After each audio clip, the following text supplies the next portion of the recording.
ఎన్ని ఘోరాలు జరిగాయో. శివగామినెవరో చంపాలని ప్రయత్నించారో.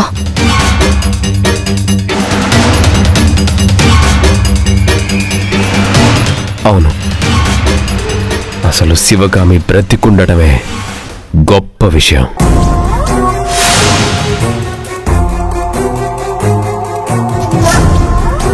దీనంతటికీ కారణం శివగామి పేరు మీద ఆస్తి ఉండటమే.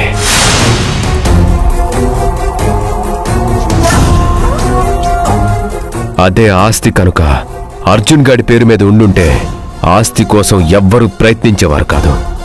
ఎవరూ ఆస్తి వైపు కన్నెత్తి కూడా చూసేవాళ్ళు కాదు. ఫర్ ఎగ్జాంపుల్, నీ ఆస్తి ఉందనుకుందాం. నా పేరు మీద ఉంటే ఎవ్వరూ దానివైపు కన్నెత్తి కూడా చూడరు.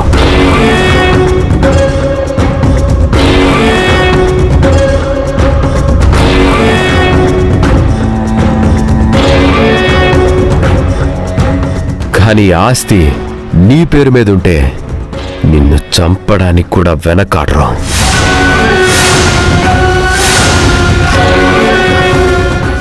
అంత అవసరం ఎవరికుంది? ఎవ్వరికైనా ఉండొచ్చు. డబ్బు కోసం మర్డర్లు చేసే రోజులివి.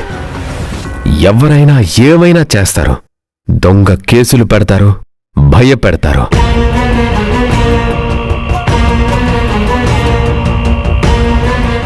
శిశిర, ఒక విషయం అర్థం చేసుకో.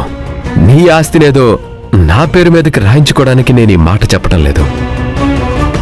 నువ్వు సేఫ్గా ఉండాలనే నా ఉద్దేశం.